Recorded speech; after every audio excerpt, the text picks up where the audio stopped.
Hi everybody, Adrian Plass here, Yes, and Bridget, hello. and this is number 252 in Sounding the Shallows. Yes. Well, what can we say, Adrian? About what? Well, every day is different. Every day in the world is different. By the time we're talking to even now, something's probably changed. But I think in a way that's why we were so... I don't know, would you say impressed or moved or whatever by an email we had about somebody who was the absolute opposite to any oligarchs, any powerful people, any, well, I'm not going to say what some of the people are, but the opposite. Yeah, one of the centrally sad things, isn't it, at the moment, is the suggestion or the drift towards the idea that a moral card is a blank card that doesn't get you anything. And I think that's a change that is disastrous. So it was really good to get this email because it's about a man who actually, I suppose we don't know the extent of the influence he had, but what he did was so strange and different that people were faced with something they probably never really thought about. And I can only assume, Adrian, that it will only be people in Australia who will have heard of this man. Oh, I think he.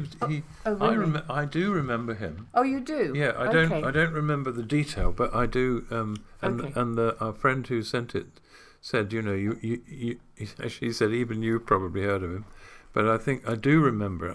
I remember hearing about the man who did. You'll hear in a minute.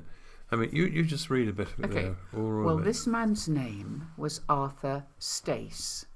So I don't know if that rings any bells with anybody.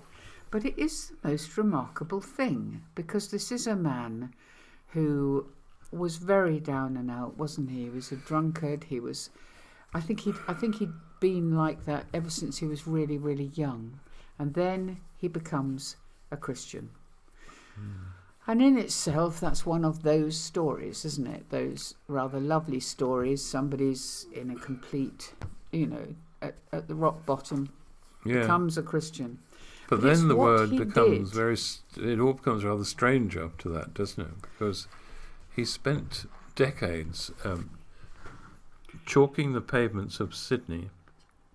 Well, and the whole area around it, apparently, Parramatta and various other places. Yeah, we've been to Parramatta. We have, but I didn't know about this. No. Apparently, he used copper plate, which is a very elaborate way of writing.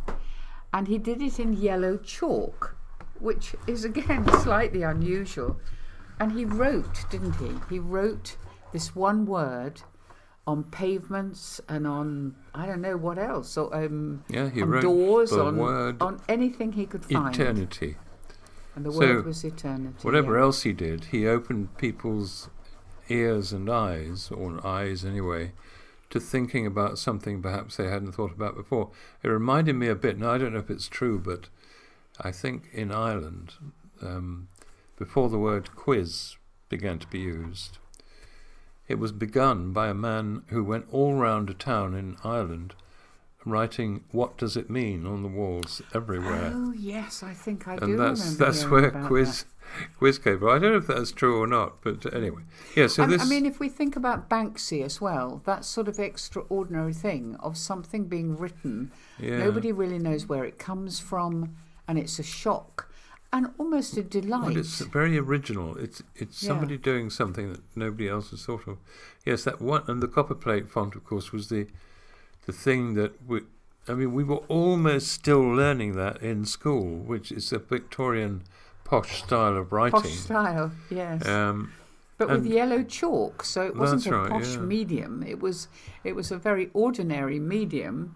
Yeah. And what happened?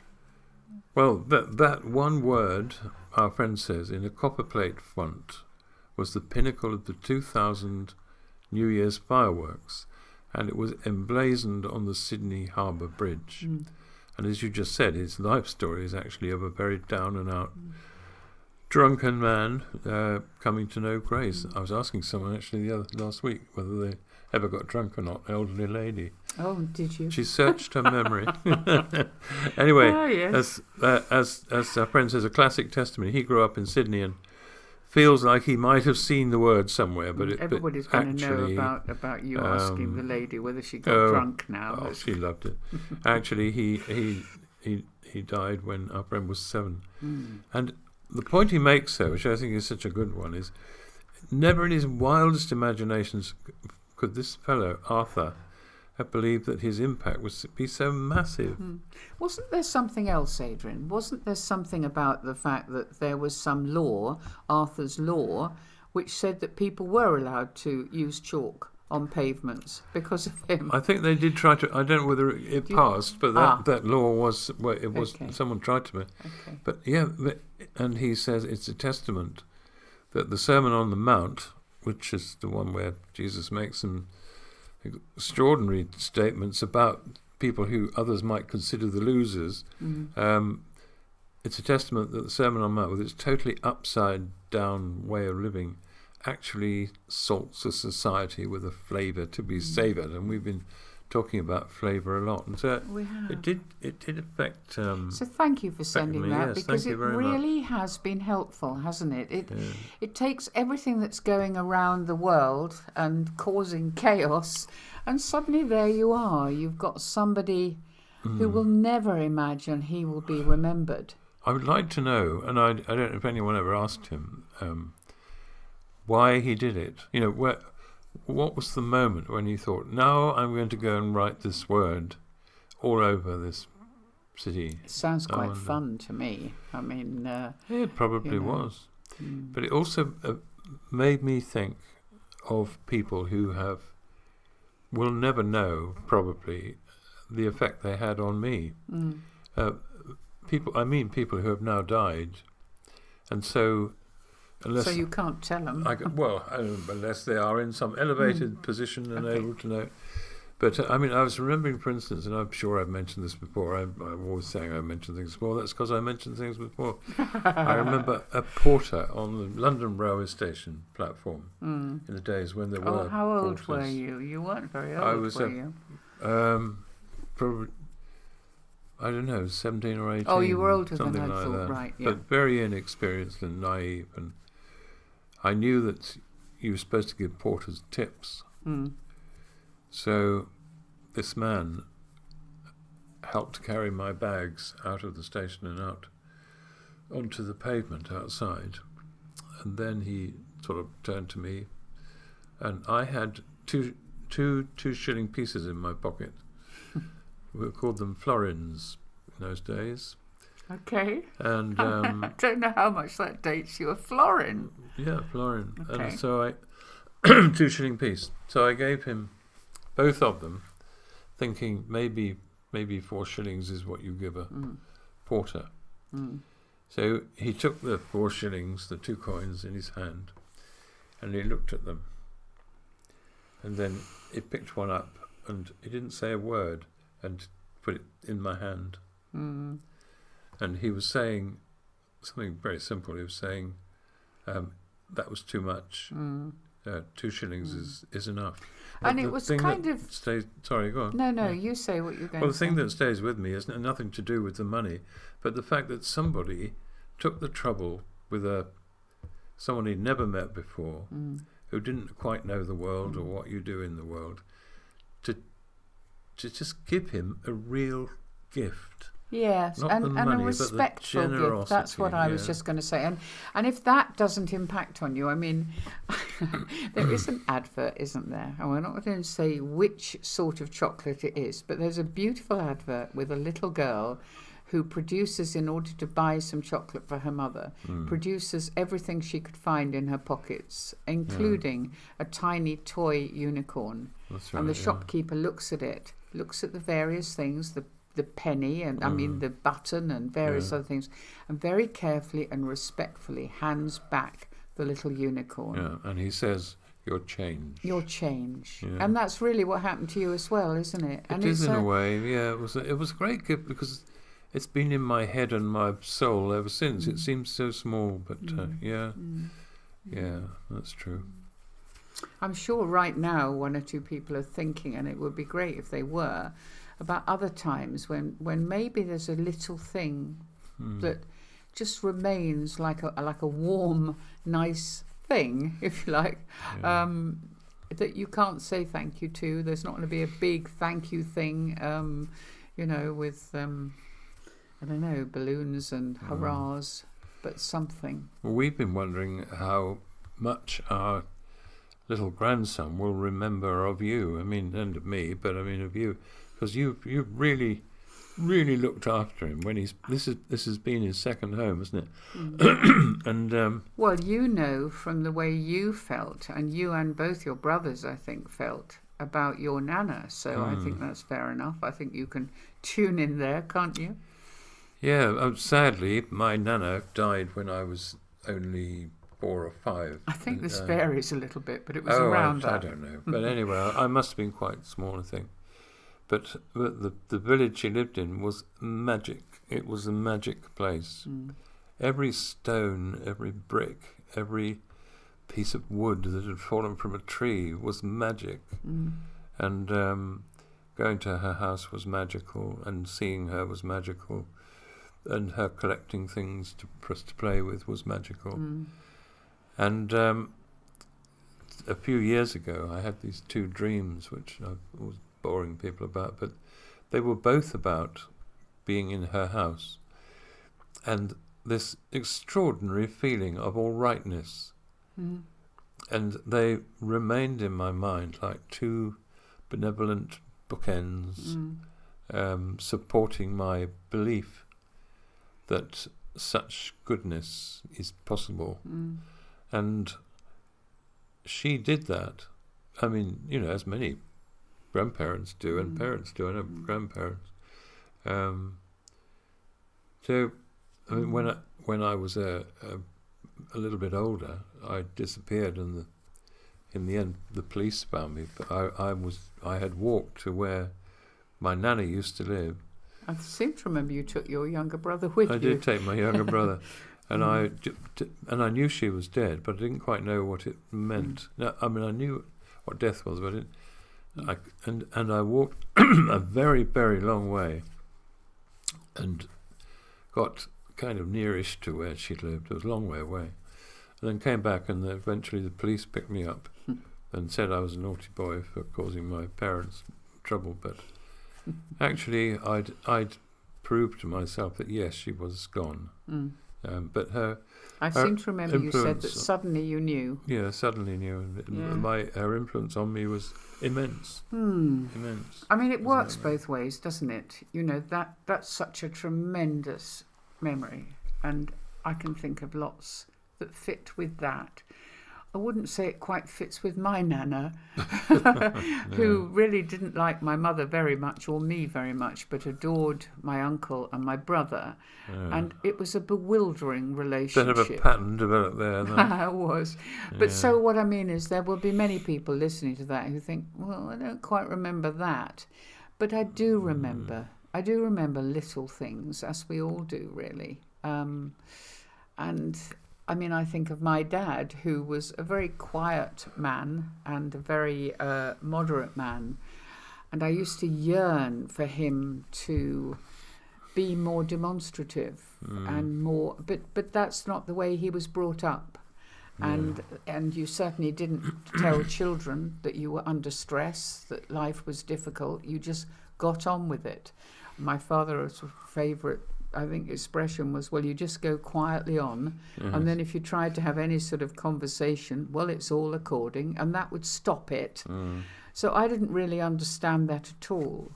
But actually, interestingly for me, and I think for my brother, his particular dementia meant that he softened, and the sweetness that was always there, but that had sort of got covered over by other things, was there. And I have lots of memories. I'd be so interested to know whether either of those things are the type of memories. I know 1 or 2 people who write to us talk a lot about their parents, about their mothers or their fathers or relatives that are right deeply, deeply inside.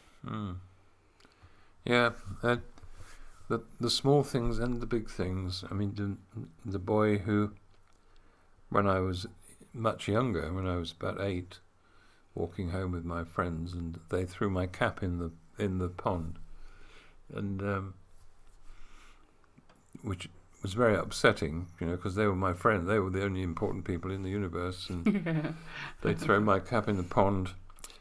And a boy walking past us, who was in the same school, who was, I think, a very unhappy boy, he stopped and he looked at me and he looked at the pond and he looked at my cap, and he ran home, got his Wellingtons on, came back and went out, got my cap, and gave it to me, and then kind of stood there, and I ignored him because now my friends were all right again, and off we went. And I can still see him standing there. Look, it's terrible, but I mean, I don't know where he is. I don't know if he's still alive, but I thank him for that now.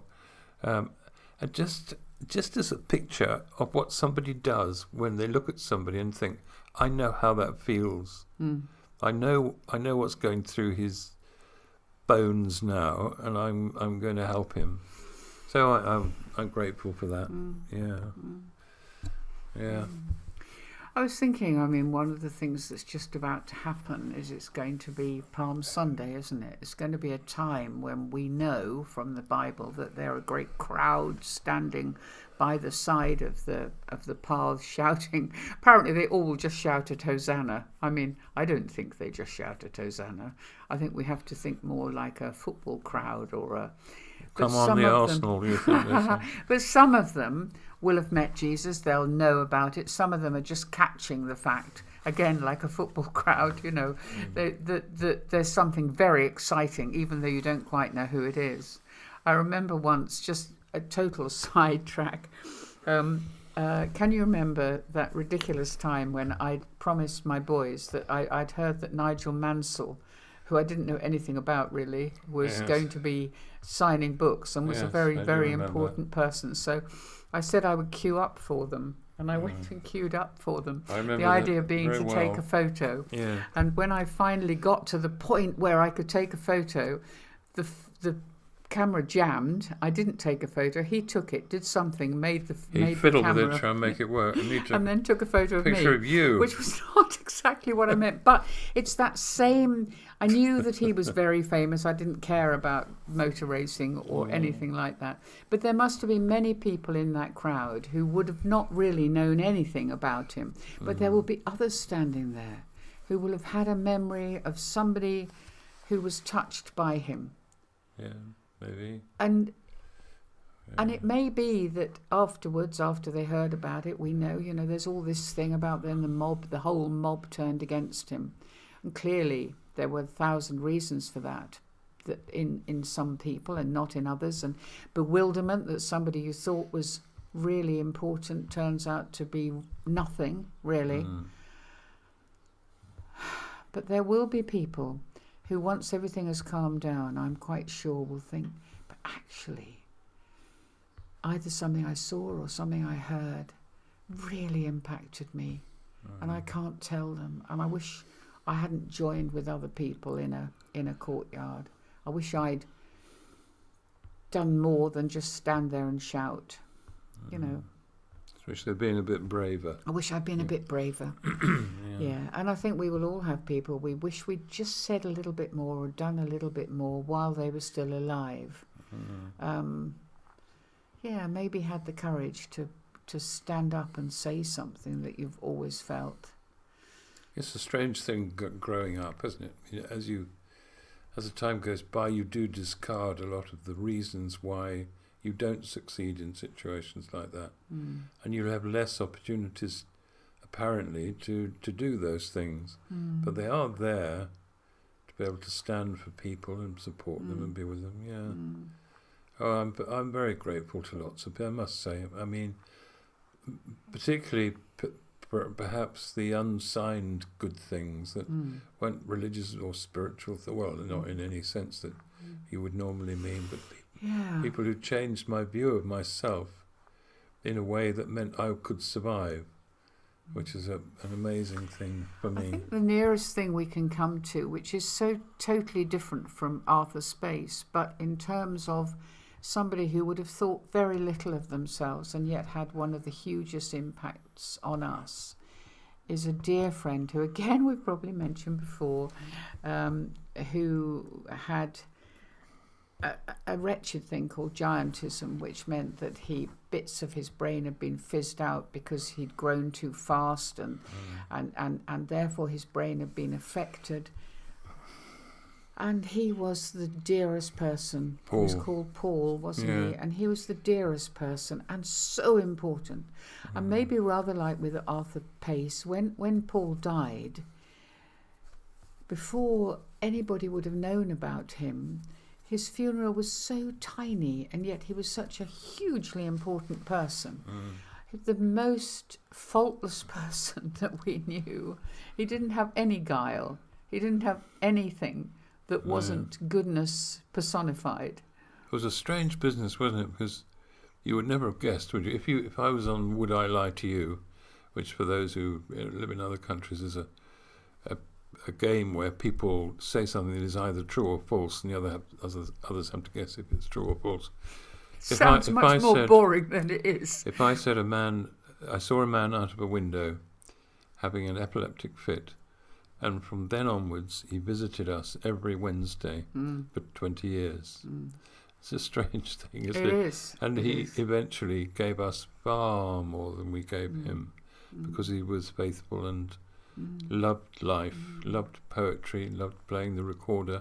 He did. And we always He did. usually put the same music on, because he, Actually, Yes. and in those moments when Paul was playing the recorder and listening to classical music, it was near heaven. Yeah, It really absolutely. was. And I can't help thinking that heaven might have just tuned in, because it was our nearest time to everything being of peace.